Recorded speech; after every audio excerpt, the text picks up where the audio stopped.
신약성경 172페이지 요한복음 14장 1절부터 3절까지 읽겠습니다.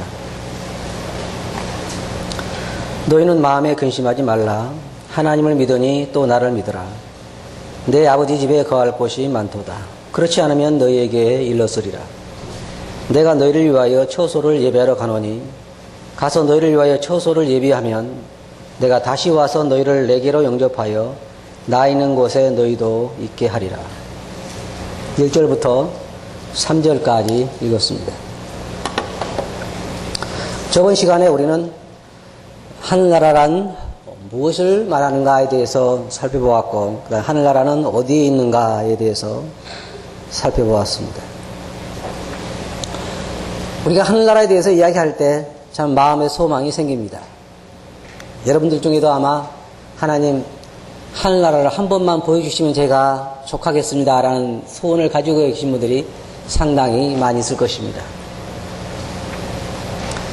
만일 주님께서 제게 내가 10명만 데리고 올라와라 라고 말씀하신다면 제가 누구를 같이 갈 수 있을까 앉아서 생각해 보았습니다. 여러분 중에 누가 함께 갈 수 있을 것 같습니까? 하늘나라를 한번 구경하기 위해서 10명만 같이 와라 그랬을 때 곤란할 것 같아요. 누구를 데리고 가고 누구를 데려가지 말을까. 그런데 참 생각할 수 있는 건 뭐냐면요, 하늘나라를 보고 온 사람들이 우리들에게 전해준 말씀이 있습니다. 물론 우리는 이 땅에 있는 동안에 다행히 혹은 어떤 특별한 경우로 주님께서 우리를 셋째 하늘로 불러 올리셔서 하늘나라를 보여줄 수 있을지는 잘 모르겠습니다만은 물론 그렇게는 하실 수 있습니다. 그러나 그렇지 못하고 우리가 이 땅에 있다가 바로 하늘나라로 올라갈 수가 있습니다. 그런데 감사한 것은 성경에 보면은 하나님께서 전혀 하늘나라에 대해서 말씀하시지 않는 것이 아니라 실제로 몇 사람, 소수의 사람들이지만은 하늘나라로 불러 올려서 하늘나라에 대해서 어떻게 생겼는가를 보여주셨습니다. 그러니까 우리는 그들이 우리에게 전해준 말만 가지고도 충분히 하늘나라에 대해서 우리가 생각을 해볼 수가 있습니다. 오늘날 주님께서 제자들에게 여기에 말씀해 있는 것처럼 너희는 마음에 근심하지 말라. 하나님을 믿으니 또 나를 믿으라. 왜냐하면 내 아버지 집에 거할 곳이 많도다. 만일의 경우에 하늘나라에 너희를 위하여 예비한 처소가 없다고 하면 내가 너희에게 말했을 것이다. 그러나 내가 너희를 위하여 처소를 예배하러 가노니 이제 처소가 다 예비되면 다시 와서 너희를 내게로 영접하여 나 있는 곳에 너희도 있게 하리라고 주님께서 말씀하셨습니다. 오늘은 제가 여러분과 함께 하늘나라는 과연 어떻게 생겼을까 궁금하시죠? 우리 성경에 보면 여러 가지로 하늘나라에 대해서 말하고 있는데 에스겔서 1장에 보면 제가 읽어드리겠습니다. 그 궁창 밑에 생물들의 날개가 서로 향하여 펴 있는데 이 생물은 두 날개로 몸을 가리웠고 저 생물도 두 날개로 몸을 가리웠으며 생물들이 행할 때에 내가 그 날개 소리를 들은 즉 많은 물소리와 같으며 전능자의 음성과도 같으며 떠드는 소리 곧 군대의 소리와도 같더니 그 생물이 설 때에 그 날개를 들이우더라. 그 머리 위에 있는 궁창 위에서부터, 궁창이란 말은 무슨 말인지 아시죠? 궁창이란 말은 공간이라고 하는 말입니다. 즉 하늘이라고 하는 말입니다. 우리가 오늘 말하는 이 하늘, 이 공간을 말하는 것인데 그 공간에 보면 거기에 궁창 위에 보좌의 형상이 있는데 그 모양이 남보석 같고 그 모양의 그 보좌의 형상 위에 한 형상이 있어 사람의 모양 같더라 그랬습니다. 사람의 모양 같더라. 내가 본즉 그 허리 이상의 모양은 단쇠 같아서, 여러분 단쇠가 뭔지 아시죠? 불에 굉장히 고열에 빨갛게 달아있는 그런 모습, 빛나는 그런 모습 같고 위에 이 허리 위의 모양은 그 모양 같고 그 속과 주위가 풀 같고 그 허리 이하의 모양도 풀 같아서 사면으로 광채가 나며 그 사면 광채의 모양은 비 오는 날 구름에 있는 무지개 같으니 그러니까 그 보좌 주위에 있는 모양은 무지개 모양과 같더라 그랬습니다. 그런데 이는 여호와의 영광의 형상의 모양이라 내가 보고 곧 엎드려 그 말씀하신 자의 음성을 들으니라. 여러분이 이와 비슷한 말을 볼 수가 있는데 신약성경에 보면 마태복음 17장 1절과 2절에 보면 주님께서 변화산에 올라가셔서 그 모양이 어떻게 됐습니까? 완전히 태양과 같이 빛난 모습으로 변했습니다. 여기에 이 구약에서 에스겔은 하나님 모습을 보고 그 모양이 불에 굉장히 이 달구어진 그 모양, 불과 같은 그런 모양이었다. 빛난 모양이었다. 그렇게 말하고 있는데 신약의 표현과 구약의 표현이 같이 말하고 있습니다. 요한계시록의 표현을 보면 거기에도 역시 그렇게 말하고 있는데 요한계시록 4장 1절부터 보면 내가 곧 성령에 감동하였더니 보라 하늘에 보좌를 베풀었고 여기 구약의 에스겔은 뭐냐면 궁창의 공간에 보좌를 베풀었고 라고 말하고 있는데 신약에서 요한은 말하기를 하늘에 보좌를 베풀었고 그 보좌 위에 앉으신 이가 있는데 앉으신 이의 모양이 벽옥과 홍보석 같고 또 무지개가 있어 보좌에 둘렸는데 그 모양이 녹보석 같다. 여기 보면 그 보좌 앞에 수정과 같은 유리바다가 있고 보좌 가운데와 보좌 주위에 네 생물이 있는데 앞뒤 눈이 가득하더라 그랬습니다. 이 하늘나라를 본 하나님의 모습을 본 에스겔의 표현이나 또한 제자들이 주님의 변화된 모습을 본 것이나 요한이 하늘나라에 올라가서 하나님의 모습을 본 것이나 거의 같은 모습으로 말하고 있습니다. 거기에 주위에 무지개 같은 그런 모양이 있는 거라든지 내 생물이라든지 공간에 하늘에 보좌를 베풀었고 그 보좌에 앉으신 이가 누구와 같다 그랬어요? 사람의 모양과 같더라. 물론 여러 가지로 우리가 생각했습니다만은 창세기 보면 하나님께서 우리가 우리의 모양을 따라서 사람을 만들자 그랬습니다. 근데 이 에스겔이 본 모습이 그러했고 요한이 본 모습이 그러했습니다. 여기 본 보좌에 앉으신 이의 모습에 대해서 말하고 있는데 그 머리 위에 있는 궁창 위에 보좌의 형상이 있더라 그랬습니다. 사도 바울은 말하기를 내가 셋째 하늘에 올라갔다 그랬습니다. 우리가 여러분이 아는 것처럼 우리가 지금 보이는 이 하늘이 있고 그 다음에 저 은하가 있는 그 둘째 하늘이 있고 그 다음에 그 너머에 말할 수 없는 그 공간이 있는데 그 공간 안에 하나님의 보좌가 셋째 하늘에 거기를 하나님이 계시는 하늘이라고 말하고 있는데 거기에 하나님의 보좌가 있더라 그랬습니다. 이게 에스겔이 본 거고 요한이 본 거고 사도 바울이 셋째 하늘에 끌려 올라가서 본 모습입니다. 여기 있는데 그 여호와의 영광의 형상이라 그랬습니다. 그것이 바로 여호와의 영광의 보좌의 형상이다. 그리고 그 모양이 바로 사람과 같은 모양이더라 그렇게 말하고 있고 보좌 주위에 있는 모습에 대해서는 그 사면의 광채의 모양은 비 오는 날 구름에 있는 무지개 같으니 이는 여호와의 영광의 형상이라 그랬습니다. 조금 전에 읽어본 대로 요한도 요한계시록에서 거기에 24장로들이 옷을 입고 머리에 금면류관을 쓰고 앉았더라 그랬습니다. 주님께서 하신 말씀을 보면 요한계시록 3장 11절에서 내가 속히 말이니 내가 가진 것을 굳게 잡아 아무나 내 면류관을 빼앗지 못하게 하라. 이기는 자는 하나님 성전의 기둥이 되게 하리니 그가 결코 다시는 나가지 아니하리라. 내가 하나님의 이름과 하나님의 성 곧 하늘에서 내 하나님께로부터 내려오는 새 예루살렘의 이름과 나의 새 이름을 그 이 위에 기록하리라.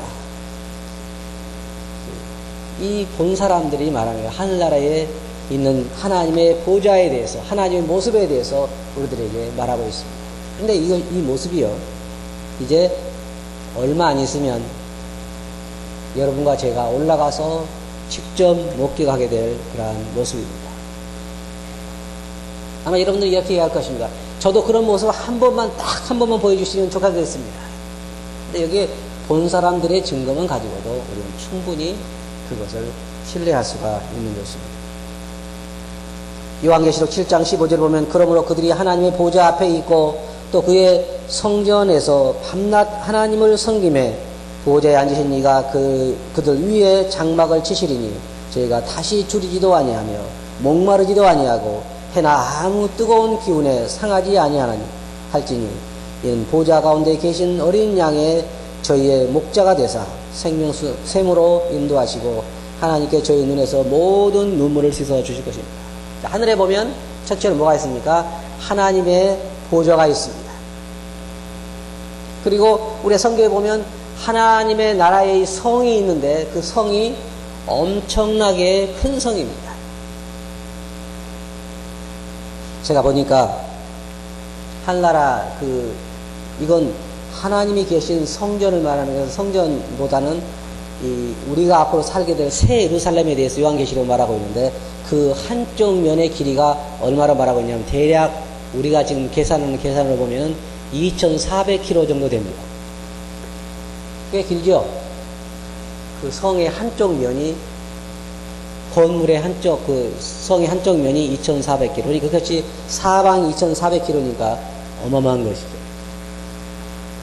저도 미얀마에 가보면은 만델리라고 하는 곳에 옛날 임금이 살았던 성이 있습니다. 그들은 그 성을 사방으로 호수를 팠어요.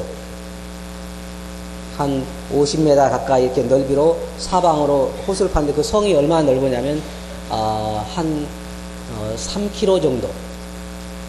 길이가 이쪽 정사각형으로 했는데 한쪽 길이가 3km 정도 이렇게 넓게 이렇게 잡았어요. 그 왕궁을 말입니다. 하나님께서 우리로 살게 하신 예루살렘 성은 한쪽 벽이 얼마냐면 2,400km 정도. 꽤 좀 크죠? 2,400km. 그래서 이 성을 이쪽 동서남북을 다 해서 2,400km 정도 되고 높이도 2,400km 정도 되니까 그 성을 제가 계산해 봤더니 100평 아파트로 약 178억 개 정도 나온 것 같더라고요. 꽤 많이 나오죠. 그러면 거기에 우리가 들어갈 만큼 되잖아요. 한 사람에게 100평짜리 아파트를 하나씩 분양해 준다 그래도 178억 개 정도 나오니까 꽤 넓은 것입니다. 하나라는요.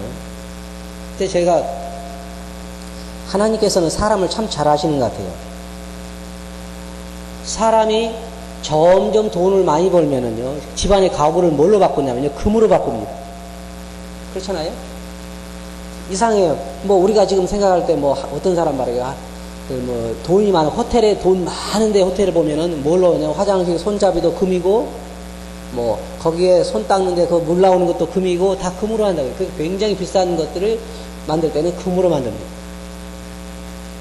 그런데 하늘나라는 그것과는 상대가 안 되는데, 하늘나라는 정금이라 그랬어요.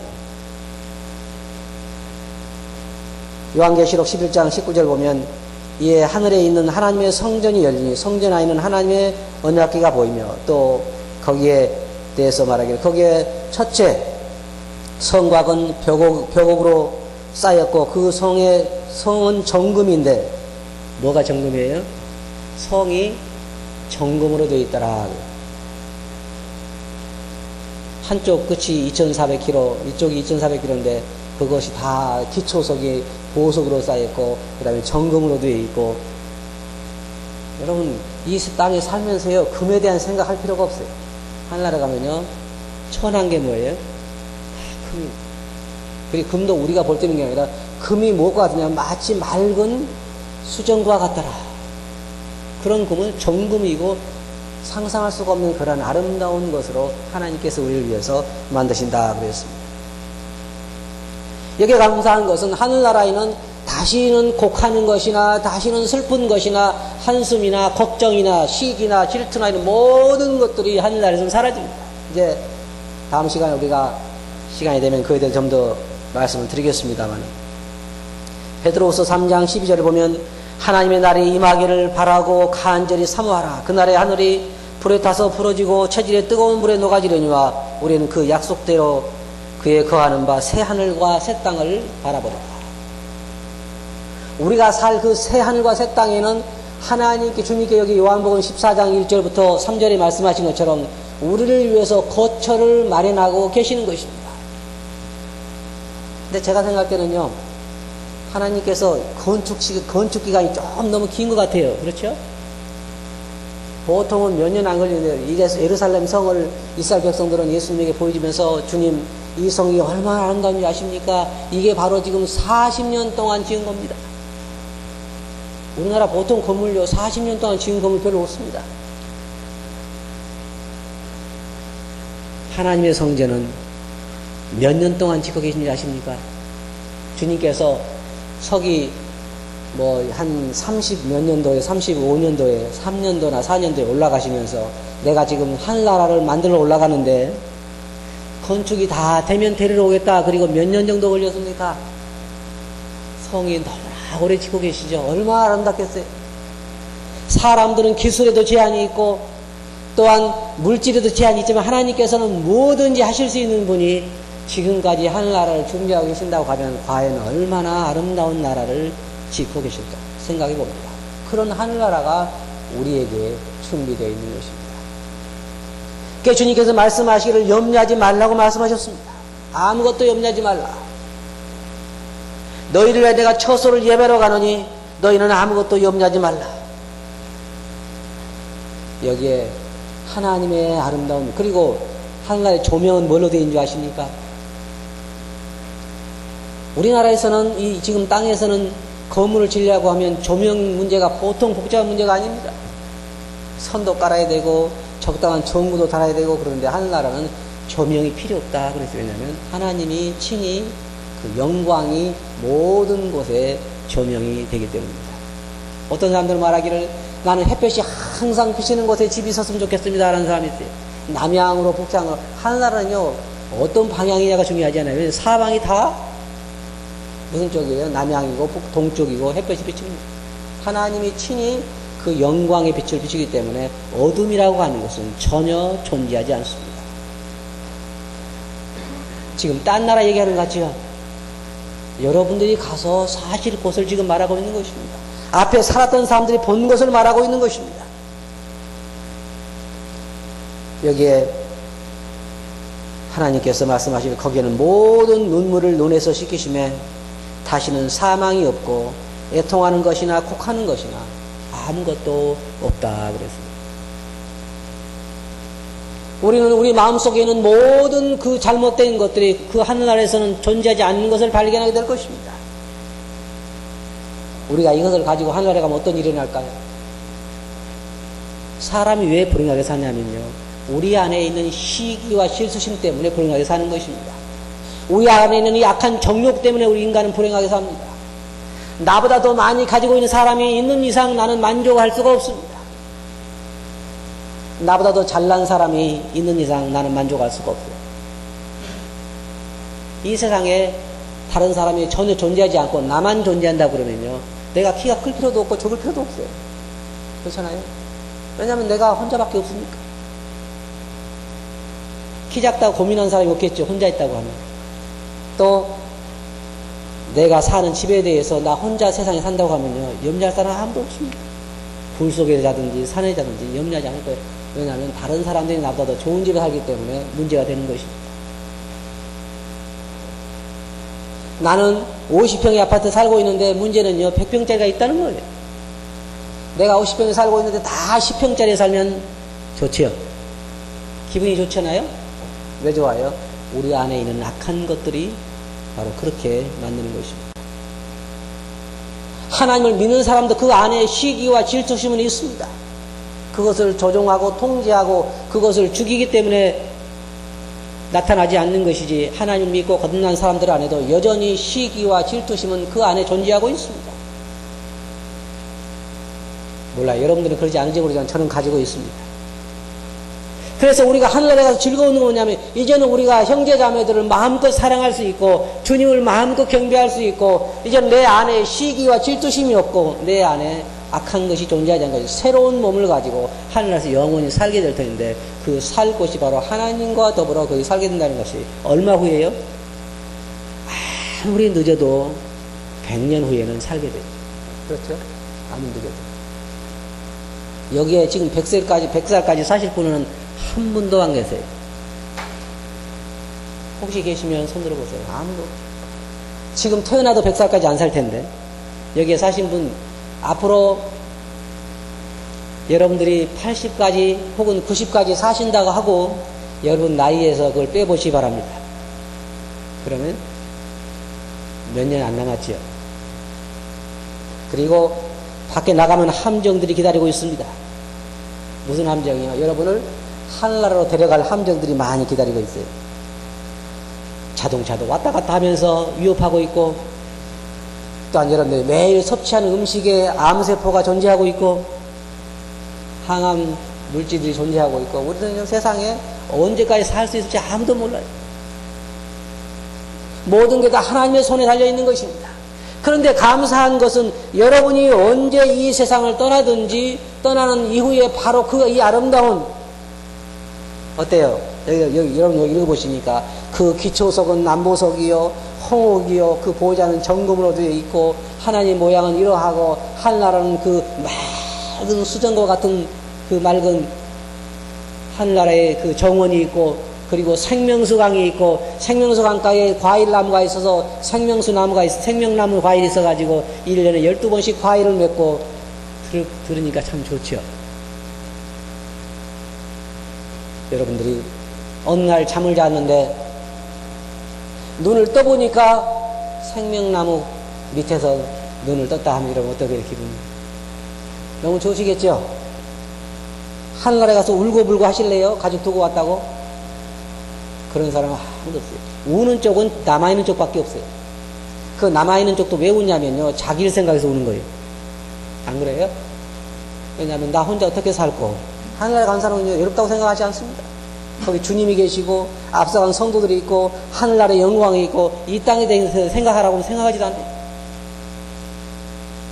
지금 사람들도 너희가 만일 죽어도 다시 사람으로 태어날래 그러면요, 태어나지 않겠다고 하는 사람들이 태반입니다. 하늘나라에 간 사람이 이 땅을 생각할 수는 없는 것이죠. 여기 보면 에스겔에 보면 하나님의 보좌를 보니까 궁창에 있더라.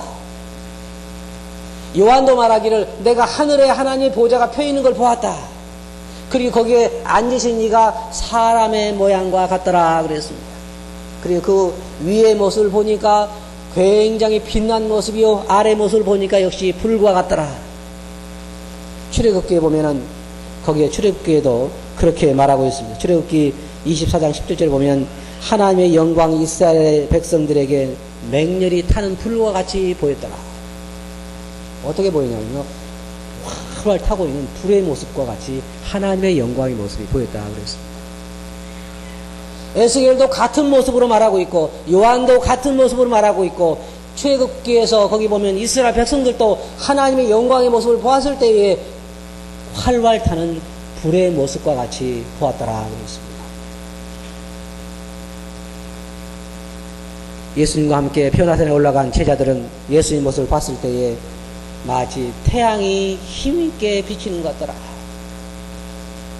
사도 바울이 다메섹 도상에 갔을 때에 위에서 하늘로부터 해보다 더 강한 빛이 그를 비쳤다 그랬습니다.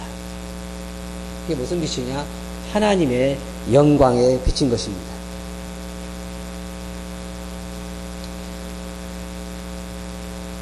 베드로후서 3장 3절에 보면 먼저 이것을 알지니 말세에 기롱하는 자들이 와서 자기의 정욕을 쫓아 행하며 기롱하여 가로되 주의 강림하신다는 약속이 어디 있느냐? 조상들이 찬후로부터 만물이 처음 창조할 때와 같이 그냥 있다 하니, 하늘나라가 분명히 이와 같이 있고 본 사람들에게 전해지고 있는데도 사람들은 하늘나라가 없다고 이야기를 합니다.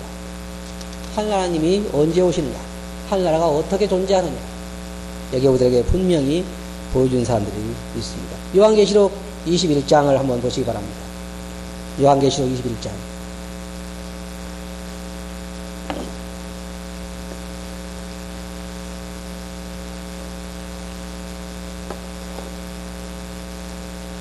요한계시록 21장 1절을 한번 1절부터 4절까지 한번 보겠습니다.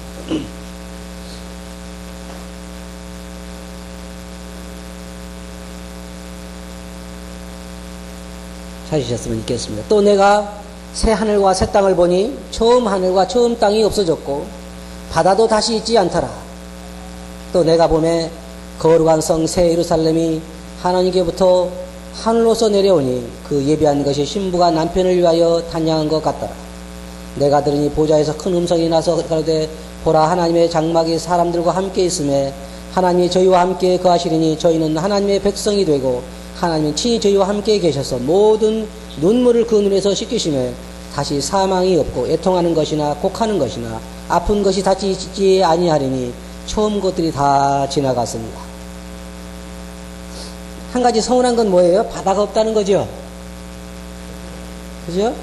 여기 보면 새하늘과 새 땅을 보니 거기에는 바다가 없더라 그랬습니다. 처음 하늘과 처음 땅이 없어졌고 바다도 다시 있지 않더라. 아마 하나님 만드신 우주는 광범하게 넓기 때문에 다른 곳에 바다가 있을 것입니다. 염려하지 마세요.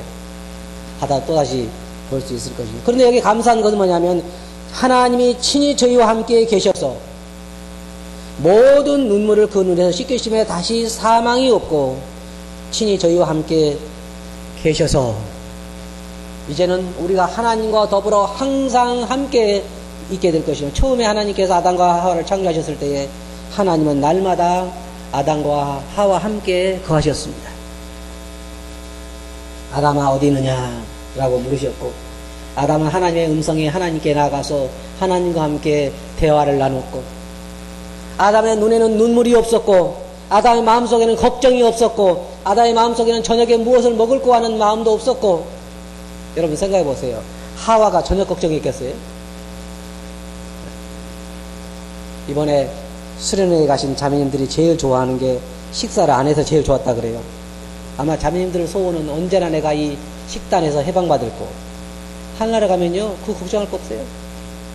남편도 없고 또 입맛이 까다로운 남편도 없고, 거기 가면요 마냥 자유가 있고 마음껏 뭐 369를 하든지 뭘 하든지 마음껏 하시고, 거기 가서는 마음껏 놀고 하나님과 마음껏 대화를 나누고, 먹고 싶을 때 먹고 쉬고 싶을 때 쉬고 잠을 안 자도 되고 자도 되고, 하나님께 저희와 함께 하심에 아담과 하와는요, 제가 알기로는 하와는 저녁 준비 걱정은 안 했을 것 같아요. 하나님이 함께 계셔서 모든 것이 풍성했기 때문에 쉬고 싶을 때 쉬고, 하나님은 아담과 하와에게 짐승을 만들어서 이끌어내셔서 아담이 어떻게 이름을 짓나 보자 그렇게 하시고, 마치요 우리가 손주를 데리고 있으면서 그 손주의 귀여운 장난하는 모습을 보고 즐거워하는 것처럼 하나님께서 아담을 지으시고 그 아담과 함께 하시면서 그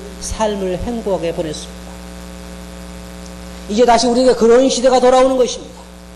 하나님이 친히 우리와 함께 있어서 모든 눈물을 눈에 씻기시고, 우리들 모든 근심과 걱정을 이제 다 우리에게서 멀리 하시고, 다시 애통하는 것이나 곡하는 것이나 아픈 것이나 굶주리는 것이나 슬픔이나 모든 것이 우리에게서 이제는 영원토록 해방되는 것이죠. 그래서 그토록 사도 바울은 우리에게 말하기를 잠시 잠깐 후면이라고 말하고 있고, 또 사도 바울은 우리에게 말하기를 잠시 받는 이 적은 고난이 앞으로 우리가 받을 지극히 큰 영광과 비교할 수 없다고 말하고 있고, 이 땅의 장막이 무너지면 하늘나라에 우리를 새로운 몸이 기다리고 있다고 말하고 있는 것입니다.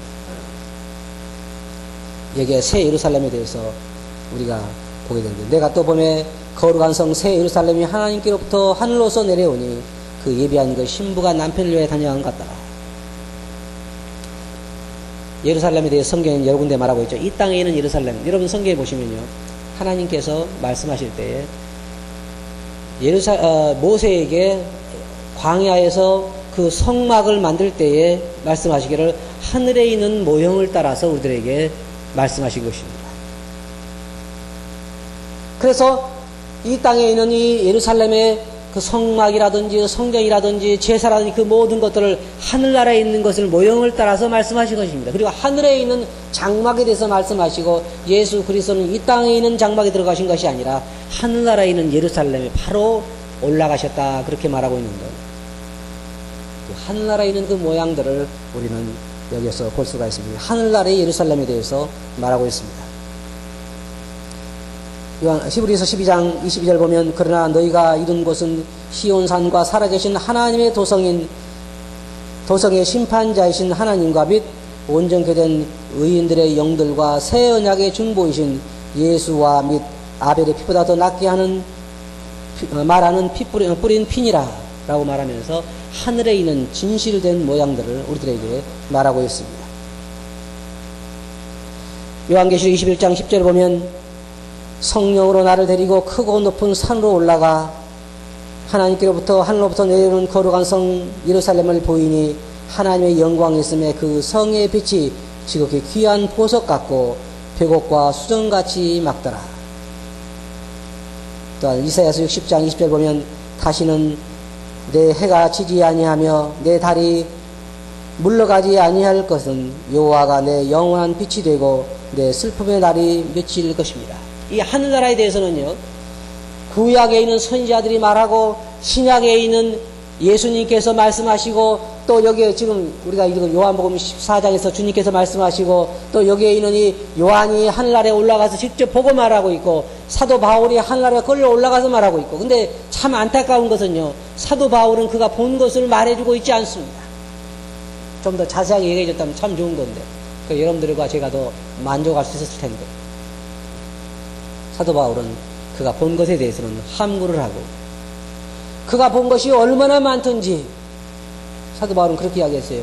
내가 받은 계시가 지극히 크므로 너무 자고하지 않게 하려고 내게 육체의 가시를 주셨다. 사도 바울은 참 특권 중에 특권을 받은 사람인데 그 하늘나라에 올라가서 수없이 많은 걸 봤습니다. 그래서요, 하나님께서 사도 바울이 너무 교만할까 봐서 그 몸에 육체의 가시를 주셨고 항상 교만하지 않도록 상기시키는 가시를 주신 것입니다. 근데 안타까운 것은 사도 바울이 말하고 있는 게 참 많습니다. 그래서 사도 바울 우리들에게 우회적으로 또 아주 짧게 우리들이 뭐라고 하냐면요, 이 땅에 있는 고통은 잠깐이요 하늘에 가서 받을 영광은 무한한 것이다. 극히 비교할 수 없다. 그렇게 이야기를 해요. 그리고 우리 이 땅에 있는 장막집이 무너지면 하나님께 지으신 집, 손으로 지은 집이 아니요 하나님이 지으신 집이 우리들을 위해서 기다리고 있다. 여러분들을 위해서 이제 하나님의 나라에 새로운 집이 기다립니다. 예루살렘 성을 말하는 것이 아니라 여러분들이 가서 살게 될 이 몸을 말하고 있는 것입니다. 그것이 여러분들을 위해서 기다리고 있다. 그랬어요. 영광의 도시, 이 예루살렘에 대해서 영광의 도시라 그렇게 말하고 있는데, 또한 요한계시록 21장 23절 보면 그 성은 해와 달의 비침이 쓸데없다. 그래서 하나님의 영광이 그 빛이 될 것입니다. 거기는 밤이 없으며 사람들이 만국의 영광과 존귀를 가지고 그리로 들어오겠고, 제가 말씀드린 이 예루살렘은요, 온 우주의 중심지가 될 것입니다. 그리고 이제 모든 그리스도인들은 다 하나님으로부터 그의 특별한 상을 받아서 하나님 만드신 만물을 다스리게 될 터인데 아마 여러분들에게 은하를 한 개씩 주실지 모르죠? 그 은하를 한 개씩, 이번에 캠프 가신 분들은 그거 봤죠? 거기에 그 은하들 한 개씩 주시면요, 그것을 다스리면서 거기에 즐겁고 놀면서 모든 것을, 여기에 뭐라 했습니까? 모든 만국의 영광과 존귀를 가지고 그리로 들어오겠고, 이 예루살렘이, 하늘나라의 예루살렘이 우리 모든 사람들이 모이는 중심지가 될 것입니다. 여러분 잘 보세요. 이 신약에 보면요, 하나님께서 모든 예배의 중심지를 예루살렘으로 정하셨습니다. 그리고 모든 이스라엘 남자들에게 1년에 3번씩 예루살렘으로 와서 하나님 앞에 자신을 보이라 그랬어요. 이것이요, 여러분 잘 들어보세요. 이것이 앞으로 이루어지게 될 어마어마한 광대한 온 우주의 하나의 적은 모습을 보여주고 있는 것입니다. 이제 새 하늘과 새 땅이 창조되면 하나님의 그 중심부, 하나님께서 온 우주를 다스리는 그 중심부의 예루살렘이 이 땅에 새 하늘과 새 땅이 창조된 거기에 내려오게 될 것이고, 그곳이 온 우주의 중심지가 될 것입니다. 여러분과 제가 우리가 맡은 그 은하를 가서 다스리고 지배하고 즐기고 놀다가 하나님 예배하러 다시 중심지로 오게 될 것이요. 그리고 여기에 말하기를 모든 사람들이 만국의 영광과 존귀를 가지고 그리로 들어오겠고, 얼마나 아름다운 것입니다. 갔다가 가서 또 다스리고 즐기고 삶을 놀다가 다시 하나님께로 나와서 함께 거기에서 하나님과 함께 즐거워하게 되고 또다시 나아가게 되고 거기에 모든 것이 새 예루살렘이 모든 예배의 중심지요. 모든 찬양의 중심지요. 다스림의 중심지가 될 것인데 이 땅에서 하나님이 보여주시고 했던 지금 예루살렘을 통해서 그동안 하나님이 이스라엘 백성들에게 보여주시고 했던 예루살렘에 가면 거기에 언약궤가 있고 거기에 제사가 있고 거기에 예배가 있고 거기에 하나님이 계시고 했던 것처럼 새 하늘과 새 땅 가운데 있게 될 예루살렘에는 거기에 하나님이 계시고 거기에 예배가 있고 거기에 영광이 있고 거기에 모든 것이 우리 예배의 중심지가 될 거라는 거예요. 하나의 적은 모습의 예루살렘은 지금 이 땅에 있는 예루살렘은 하나의 적은 모습에 불과한 것입니다. 여기 성벽을 보면 조금 전에 우리가 읽어드린 것처럼 성벽은 크고 높은 성곽이 있고 12문이 있는데 문에 12천사가 있고 그 문들 위에 이름을 썼으니 이스라엘 자손 12지파의 이름이라 그랬습니다. 그리고 요한계시록 22장 14절 보면 그 두루마기를 빠는 자들은 복이 있으니 이는 저희가 생명나무에 나가며 문들을 통하여 성에 들어갈 권세를 얻으려 함이로라. 개들과 술객들과 행음자들과 살인자들과 우상숭배자들과 및 거짓말을 좋아하는 지어내는 자마다 성 밖에 있으리라. 그 성곽을 측량하며 144규빗이니 사람의 측량고 천사의 측량이라. 그 성곽은 벽옥으로 쌓였고 그 성은 정금인데 맑은 유리 같더라. 그 성의 성곽의 기초석은 각색 보석으로 꾸몄는데 첫째 기초석은 벽옥이요 둘째는 남보석이요 셋째는 옥수요. 저는 이 보석들 이름도 잘 모르고 모양도 잘 모릅니다. 그런 아름다운 보석들을 말하고 있습니다. 성의 치수에 대해서 21장 15절 보면 내가 말하는 자가 그 성과 그 문들과 성곽을 청량하려고 금갈대를 가졌더라. 그 성은 네모가 반듯하여 장광이 같은지라. 그 갈대로 그 성을 청량하니 12,000 스타디온이요. 다시 말하면 약 2,400km 정도 되는 것이요. 아까 말씀드린 것처럼 170억 개가 넘는 그러한 우리가 100평짜리 아파트를 계산하면 170억 개가 넘는 그러한 공간입니다. 재료가 여러분들이 다 좋아하는 것들이 여러분 보석 좋아하시잖아요. 보석 좋아하는 사람들 참 많은데 한나라 가면요 보석이 길이 보석으로 되어 있으니까 여러분 무척 좋아하실 겁니다. 여러분 사시는 집도 보석이요 금이요 길도 정금이요 다 집으로 되어 있다 그랬어요.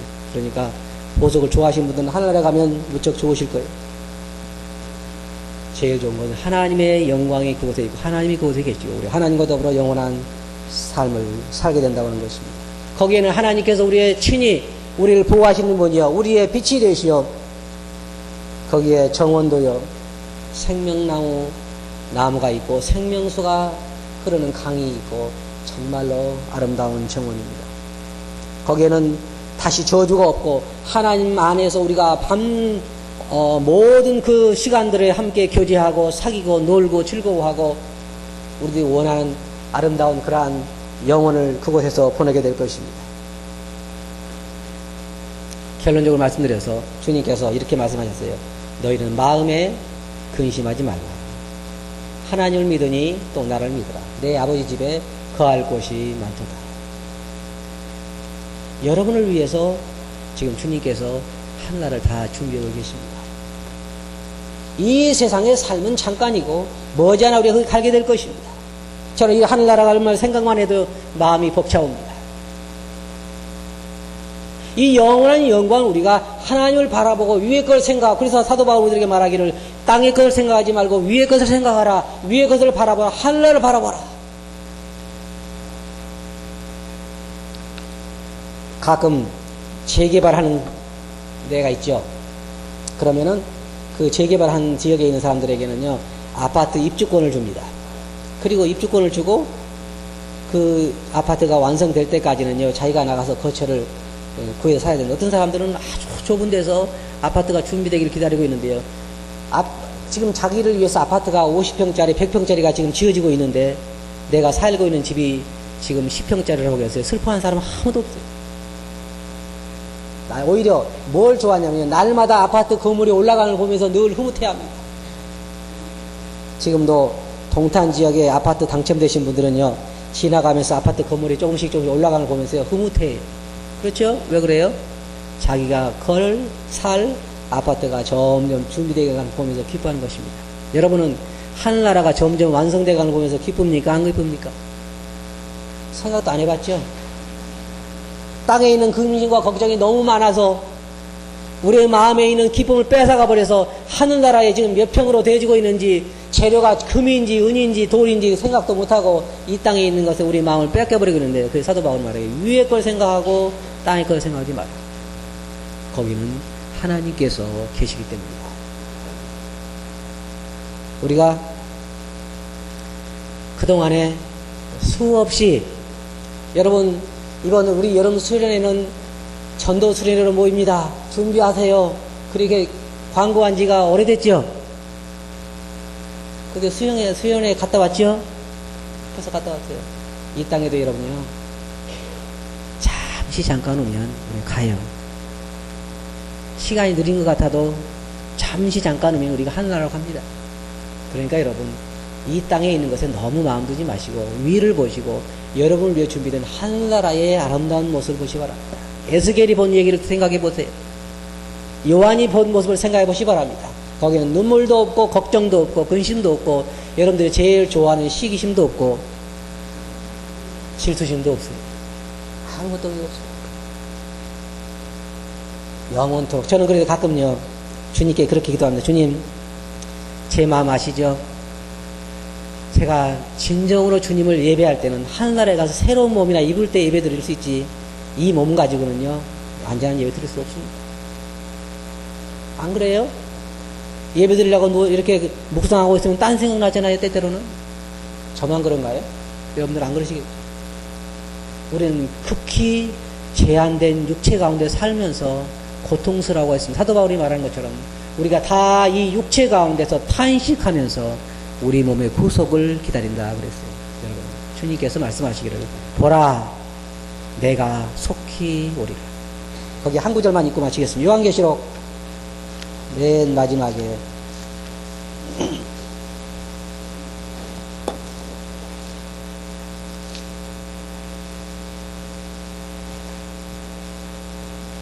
요한계시록 22장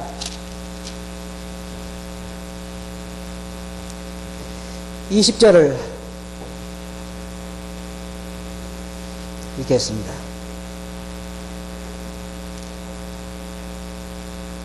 자, 여기에 20절을 다 같은 목소리로 읽겠습니다. 요한계시록 22장 20절 시작. 이것들을 증거하신 이가 가라사대 내가 진실로 속히 오리라 하시거늘 아멘. 주 예수여 오시옵소서. 여러분도 아멘입니까? 조금 더 있다 오시면 되지 않겠어요? 이것들을 증거하신 이가 가라사대 뭐라고요? 보라, 내가 속히 오리라. 여러분, 주님께서는 말씀하시기를 속히 오리라고 말씀하십니다. 그러므로 여러분, 잠깐 오면 오실 이가 오시더니 결코 지체하지 아니라는 말씀을 기억하시고 조금만 더 더위를 참으시고 조금만 더 삶의 고통을 참으시고 조금만 더 견디시면 여러분, 영원한 하늘나라에서 비로소 우리의 삶이 시작될 것입니다. 위를 보시고 땅을 보지 마시 바랍니다. 그렇게 하시겠어요? 기도하겠습니다. 거룩하신 아버지 하나님, 저희들에게 하늘나라에 대해 생각할 수 있는 시간을 주셔서 감사합니다. 주님께서 저희를 위해 처소를 예비하시고 처소가 예비되면 저희들을 데려오신다고 약속하신 약속을 생각해 보면서 저희들의 마음의 위로를 받습니다. 주님, 저희들로 하여금 위를 생각하고 땅의 걸 생각지 않게 해주시옵소서. 들 말씀 주께 의지하고 예수 이름으로 아버지께 감사하며 기도하옵나이다. 아멘.